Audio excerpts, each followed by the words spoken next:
quem chegou, Kelvão... Não, resumão da rodada.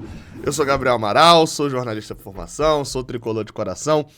Vamos embora pro resumão da rodada. Para você que não sabe, é aquele vídeo onde o tricolor fica sabendo sobre os resultados e as partidas dos outros times, enquanto torcedores dos outros times que acompanham aqui no Raiz Tricolor também me ouvem falando um pouquinho sobre os times aos quais a galera torce. Tá aí a tabela na tela, o Botafogo chega... Na teoria ele aumentou, mas na prática pode ser que tenha diminuído, né, a sua vantagem como líder do Brasileirão. Explico por quê. Porque apesar de ter aumentado para 13 pontos, né, a vantagem que era 12 na rodada anterior, o Botafogo empatou, né?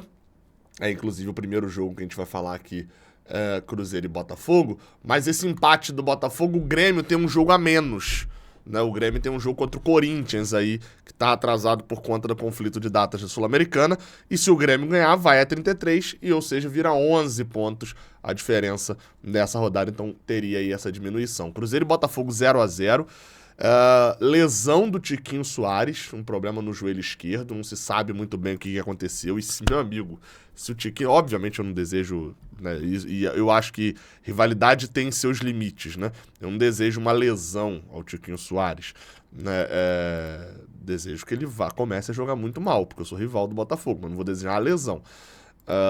E aí qual que é o problema pro Botafogo? É que o Tiquinho Soares é responsável por boa parte do Botafogo, né? Saiu lesionado, o Botafogo não jogou bem contra o Cruzeiro, dependeu do Lucas Perry salvar 2 vezes no final. O Cruzeiro foi bem, atacou, teve chance, mas não fez gol. O 0-0, no final das contas, mantém o Botafogo na liderança, aumenta, como eu falei, a distância, porque o Flamengo e o Grêmio, que eram times que poderiam diminuir essa distância, tropeçaram. Enquanto o Cruzeiro, eu fui rever alguns resumões da rodada e o Cruzeiro, desde o começo lá, eu falo a mesma coisa sobre o Cruzeiro. Eu falo, olha, o Cruzeiro tá fazendo ponto para se livrar do rebaixamento o quanto antes e se derem mole, ele brigar por uma vaga na Libertadores. 50% de aproveitamento, ele briga pela vaga na Libertadores. Ele tá com 44%. Enfim, Santos e Atlético Paranaense, eu falava sobre parte de baixo da tabela, rebaixamento. Bem, o Paulo Turra caiu fora, né? O Falcão foi demitido do Santos, uma confusão danada lá com o Falcão. Mas enfim, o Falcão foi demitido do Santos. E o Paulo Turra, quem contratou ele foi o Falcão, então o Paulo Turra também foi demitido depois de uma péssima sequência do Santos. Arrancou o empate no último minuto, cobrando pênalti. O Pablo abriu o placar, cavadinha por cima do goleiro.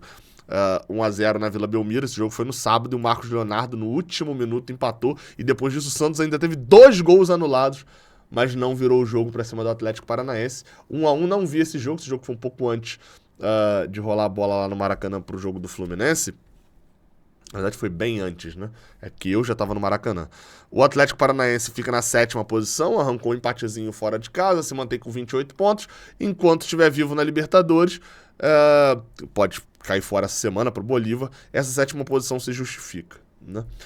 Já o Santos entrou no Z4 com a vitória do Bahia e a vitória do Goiás e, bem, entrou no Z4, né? A gente sabe que o Z4, meu amigo, é areia movediça. A hora que você entra, parece que tem um negócio que fica te puxando ali, ó. Fica te travando. Enfim, Santos entrou no Z4 agora e na próxima rodada o Santos tem somente o Fortaleza desesperado fora de casa. O Fortaleza vem de 4 derrotas seguidas no Brasileirão. Vai ser um jogo interessante. Que horas é esse jogo? Santos e Fortaleza, 6h30 do domingo. Dia dos Pais, vai complicar para assistir. Mas enfim, vamos lá. A gente vê aqui, ó, o Goiás, que ganhou por 1-0 do Fortaleza, e esse resultado... se eu virar pra você e falar assim, Gabriel, aliás, o Gabriel falou, né? Estou falando pra vocês que o Goiás saiu do Z4, ganhando do Fortaleza, com um gol contra. Você vai virar e vai falar bem assim, tá, pô, pressão total do Fortaleza, o Goiás ganhou ali no milagre. Não, domínio completo do Goiás, cara. Domínio completo do Goiás. Teve 2 gols anulados, assim, mas por coisa boba. O Goiás foi muito superior ao Fortaleza. Vem de uma sequência boa e ganhando invicto a 4 jogos, né? Ganhando 2, empatando 2, enquanto o Fortaleza nos últimos 4 perdeu os 4. E aí ó, já começam a se encontrar na tabela. O Fortaleza com 23, Goiás com 19. O Vojvoda muito criticado lá no Fortaleza já. No meio de semana eles ganharam do Libertad fora de casa na Sul-Americana. E eu diria que o que dá, assim, o Vojvoda tem a segurança porque, pô, tá lá há 200 anos já no Fortaleza. Mas o que dá segurança ainda um pouquinho ao trabalho do Vojvoda é justamente o fato de estar bem na Sul-Americana, né? Pô, ter ganhado a ida fora de casa nas oitavas, tá com o pé nas quartas de final e tal. Porque tirando isso, meu amigo, tá em queda livre no Brasileirão. Vamos ver se vai ser só uma oscilação semana que vem contra o Santos, né? Vamos ver como é que vai ser. Inter e Corinthians 2-2. E, bem, eu vi esse jogo, né? Enquanto eu tava lá no pré do Fluminense, eu tava vendo esse jogo. O Corinthians abriu o placar num passe do Renato Augusto, que a bola acidentalmente desviou e virou gol. O Inter pressionou. Enquanto esteve atrás no placar, o Inter foi melhor. Enquanto esteve empatado, o Corinthians foi melhor. E aí o Bruno Henrique empata, o Fábio Santos faz o segundo cobrando pênalti. No último minuto, o Luiz Adriano, na jogada do Ener Valencia, empata o jogo. Eduardo Cudê assumiu o Inter na saída do Mano Menezes e ainda não mostrou muito a que veio. Essa é a grande verdade. Tomou a virada contra o River no meio de semana. Quanto o Corinthians com o Luxemburgo, é só alegria, né? Assim, apesar do empate ali no último minuto, eu falei há um tempinho atrás de que os resultados do Corinthians, eles não provavam muita coisa ainda. Os resultados podiam ser mentirosos, né? Porque ele vinha ganhando de times que estavam muito na parte de baixo, pô, ganhando Vasco em casa, ganhando o Universitário do Peru, América Mineiro, times que estavam bem mal. E que nessa rodada, nessas últimas rodadas agora, a gente ia ver eles sendo mais exigidos. Pois bem, né, ganharam do New Old Boys em casa pela Sul-Americana e empataram com o Internacional sendo melhores. Dá pra dizer que o Corinthians, sim, evoluiu na mão do Luxemburgo. E agora, se a gente olhar a tabela do Campeonato Brasileiro, o Corinthians já chega à 14ª posição. Se tivesse vencido, seria 14º, mas estaria mais perto aqui do bolo. Mas acho que, no final das contas, o Corinthians, o mais importante tá saindo da alça de mira da zona de rebaixamento. Por exemplo, nos últimos 4 jogos, fez 8 pontos, né? A mesma pontuação que o Goiás. Isso vai fazendo com que os dois times saiam um pouco desse contexto, enquanto a equipe do Internacional vai entrando nesse contexto, né? Não ganha já há um bom tempo, mesmo com a entrada do Cudê. Próxima rodada, o Corinthians vai receber o Coritiba e o Inter visita o Botafogo. Pode até rolar um X na próxima rodada. Pode. Não, o Inter tem 24, né? Mas pode aproximar mais ainda, hein? Não duvidaria de nada disso, não. Vamos pra... A próxima rodada é a última do primeiro turno, né? Fluminense e Palmeiras, 2-1 pro Fluminense. O golzinho do Gustavo Gomes foi totalmente decisivo. Gabriel, foi. O golzinho no último minuto foi totalmente decisivo. Bota um golzinho a mais de saldo aqui pro Fluminense. O Fluminense teria 8 de saldo e estaria em segundo nesse momento. Então foi muito decisivo o gol levado pelo Gustavo Gomes pra gente não ser vice-líder nesse momento. E aí a gente já chega no domingo, eu já citei Cruzeiro e Botafogo, vou citar o primeiro dos times lá de cima que tropeçaram e permitiram que a gente tivesse a chance de ser vice-líder. O Grêmio, que tem 30 pontos, tem um jogo a menos, perdeu pro Vasco. Eu vou repetir mais uma vez, o Grêmio perdeu pro Vasco. Vasco! O Vasco ganhou um jogo, chegou o Veguete, né? Veguete, como é que se fala? Não sei, confesso. Tava vendo esse jogo aí, 1-0 pro Vasco em cima do Grêmio. O maluco entrou no lugar do... Como é que era o nome do cara que saiu? Do Sebastião Ferreira. Entrou e fez o gol. Uma jogada pelo lado direito. O Vasco venceu um jogo, só pra vocês terem noção de qual é a situação do Vasco. O Vasco tinha vencido pela última vez no dia 26 de junho, contra o Cuiabá, 1-0 também em casa. Antes disso, a última vitória do Vasco tinha sido na estreia do Brasileirão contra o Atlético Mineiro. O Vasco chegou à sua 3ª vitória no Campeonato Brasileiro. 3ª vitória no Campeonato Brasileiro. Então, assim, os vascaínos estão animados, tem razão para estar animado, ganharam o Grêmio e tal, mas a situação do Vasco ainda é calamitosa na 19ª colocação, a 6 pontos do Bahia, que é quem tá fora. Tem o jogo atrasado contra o América, né? Que é jogo de maluco. Quem ganhar tem chance de escapar, mas a situação é bem complexa ainda. Enquanto o Grêmio, pelo amor de Deus, né? Não dá pra poder jogar tão mal e produzir tão pouco contra o Vasco fora de casa, contra o lanterna da competição naquele momento. 30 pontos, fica em sexto.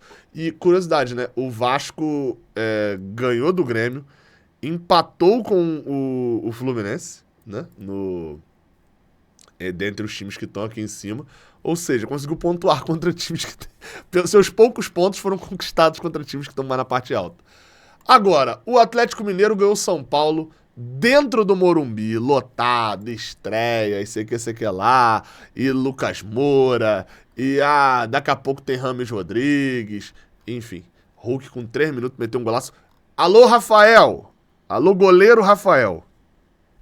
Assim você me quebra, né, jovem? Não dá. O chute do Hulk foi um golaço, chute de fora da área, pô, show. Falta mesmo, ele é o incrível Hulk, parabéns ao Hulk mesmo. Não dá pra tomar um gol daquela distância, não dá. Tomou o gol daquela distância, a bola não fez uma curva em que ela foi na bandeirinha de escanteio e voltou, falha do goleiro. Falhou o Rafael com 3 minutos. Ainda assim, o São Paulo teve suas chances, não conseguiu fazer, e o Pavão fez de pênalti, depois num pênalti cometido pelo Lucas Moura, inclusive. 2-0 do Atlético Mineiro, primeira vitória do Filipão sob o comando do Galo. Essa meiuca que tá muito embolada, né? Então você vê assim, se o Atlético tivesse perdido, ele tava encostado no Corinthians. Ele ganhou, tá na 10ª colocação, tem a mesma pontuação do Cruzeiro. E aqui, ó, entra um pouquinho daquilo que eu falei. O campeonato cada um quer fazer. O Cruzeiro não tá achando horrível ter 44% de aproveitamento. O Atlético tá, porque botaram na cabeça de que o Atlético Mineiro ia ser campeão brasileiro nesse ano. Enfim, né? Coritiba perdeu por 1-0 no Couto Pereira pro Red Bull Bragantino. Red Bull segue na sua super sequência, né? Vem 2 vitórias seguidas, sobe na tabela, é quinto, empatou em pontos. Você vê, tem um... Cara, se não tivesse o Botafogo nesse campeonato, olha como estaria essa liderança, cara. O Flamengo seria o líder, o Fluminense, o Palmeiras e o Red Bull Bragantino todos empatados em pontos. Aí o Grêmio um ponto atrás, mas com chance de virar líder porque tem um jogo a menos. Aí o Atlético Paranaense e o Cuiabá estariam a uma vitória de virar líder. O Botafogo estragou o campeonato. Voltando pro Coritiba, freou a reação do Coritiba, né? Vinha bem o Coritiba nos últimos jogos, depois ganhou a gente, mas aí tomou um 4-1 do Botafogo e agora perdeu também do Red Bull Bragantino, mas, enfim, pro Coritiba não é nenhum drama, tá? Pro Coritiba não é nenhum drama. Ele enfrentou nessa rodada o primeiro e o quinto. Então, perdeu os 2 jogos, esse foi em casa, mas assim, pra escapar do rebaixamento, você não precisa vencer o time do G4. Você tem que ganhar times do meio pra baixo da tabela, em casa você já faz bastante ponto. Mas deu mole o coxa. O gol foi marcado pelo Sorriso, foi quem fez o gol do Red Bull Bragantino. Bahia 3-1 no América Mineiro, Wagner Mancini fora do Coelho, partidaça do Cauli. Everaldo, o do Bahia, né, que é aquele da Chape, abriu o placar, o Mastriano empatou, Cauli, Rafael Ratão, numa boa jogada do Cauli, inclusive, fez 3-1, Bahia voltou a ganhar depois de 70 anos também, 8 partidas sem vencer, saiu do Z4, né, passou o Santos no saldo de gol, 3-1, e aí o Benítez saiu reclamando de arbitragem, enfim, por questão de expulsão também, do zagueiro Burgos, né? Antes ali dos 20 minutos. Mas já tava 2-1 o jogo já. A se destacar, tá? Notícia que veio lá de BH. Na saída de campo, o Everaldo. Aí o do América Mineiro, que é aquele que jogou aqui. Parece que alguém virou pra ele e gritou: pô, o time vai cair, cara. Não sei, vai cair de novo. Tá? E ele falou: e daí? Isso aí foi falado lá pra uma torcedora do América. Que provavelmente devia estar lá em Salvador, né? E aí, enfim, Everaldo, hein? Olha só, o Everaldo, o DJ Lindão se achando nisso. E a parte mais alegre da rodada ficou por conta do nosso amado e querido Cuiabá. O que estão fazendo com o Mengão, galera? O que estão fazendo? No que estão tornando o Mengão, galera? Que é isso? 3-0 Cuiabá. Engraçado, quando acabou a rodada ontem, eu virei e falei assim, pô, o Fluminense, se o Flamengo tomar 4-0 do Cuiabá, a gente ganha uma posição. Mas falando zoando, assim, tipo, não vai acontecer. E ficou por um triz isso acontecer, né? 3-0, o Flamengo entrou em campo com alguns reservas, né? Na zaga, por exemplo, tinha o Varela na lateral, o Pablo na zaga, um outro ali no meio de campo também, enfim. Mas o time do Flamengo reserva tem Pedro, tem Luiz Araújo, tem Everton Ribeiro, tinha Gerson nesse time misto, você tem ali um Alan que entrou, que acabou de custar uma fortuna, Ayrton Lucas, ou seja, a gente não tá falando de um time do Flamengo de, coitado, o time do Flamengo, não. Matheus Alexandre abriu o placar sozinho dentro da pequena área, Cleison, sim, aquele, fez um segundo gol, até um bonito gol, e Davidson, uma boa jogada dele, do Wellington Silva, o Tartaruga Ninja, fazendo o torcedor do Fluminense falando assim, será que não era bom trazer de volta? O Wellington Silva tá jogando nos últimos meses, uma média de 20, 30 minutos por jogo, jogando uma vez na semana. Então, vamos lá, né? Calma, quieta aí, ô Mangangaba. Calma lá. 3-0 Cuiabá, um bom público lá na Arena Pantanal de torcedores do Cuiabá, e o Cuiabá é 8º no Campeonato Brasileiro. Vamos aqui falar de rebaixamento pro Cuiabá, que é o que o Cuiabá entra no Brasileirão pra poder conversar sobre isso, mas eu já vim falando às 10 rodadas, o Cuiabá tinha mais bola do que ponto. Nesse momento eu acho que o Cuiabá tem mais ponto do que bola, tá? Só pra poder deixar claro também. Tá? Se aproveitou um pouquinho aí da sequência e tal, mas 4 vitórias seguidas nos últimos 5 jogos, é o time que mais pontuou do Campeonato Brasileiro, tá em 8º, e se a gente falar de rebaixamento aqui, falta uns 4 vitórias aí, mais ou menos, pro Cuiabá se ver livre do rebaixamento. 4 vitórias, se ele fizer a campanha do Vasco, a partir de agora, o Cuiabá tá livre do rebaixamento. Olha só que coisa, né? Fizer a campanha do Vasco, ele tá praticamente livre do rebaixamento. Então, Cuiabá já alcançou e, claro, se credenciou demais pra vaga na Sul-Americana. Acho que Libertadores é um pouco cedo pra gente poder falar. E o Flamengo, tomando esse 3-0, mostra que não vai brigar pelo título mesmo. E aí entra a minha pergunta do título do vídeo, que é, se a gente considerar que o Botafogo já é campeão, beleza. Se a gente não considerar, tá bom, você não acha que o Botafogo é campeão, quem pode tirar esse título do Botafogo? A pergunta é, o Fluminense é esse candidato? Eu vou só colocar um detalhezinho que eu acho que é negativo pra gente, mas coloca a gente na realidade. Que são os jogos como mandante. A campanha do Fluminense como mandante é a segunda melhor. Só tá atrás do Botafogo, ganhou todos os jogos. O Fluminense ganhou 7, empatou 3. E qual que é a questão do Fluminense? O Fluminense já tem 10 jogos em casa. Até agora, o Fluminense disputou 18 partidas, sendo 10 em casa e 8 fora. E a campanha do Fluminense em casa é ótima, fora é péssima.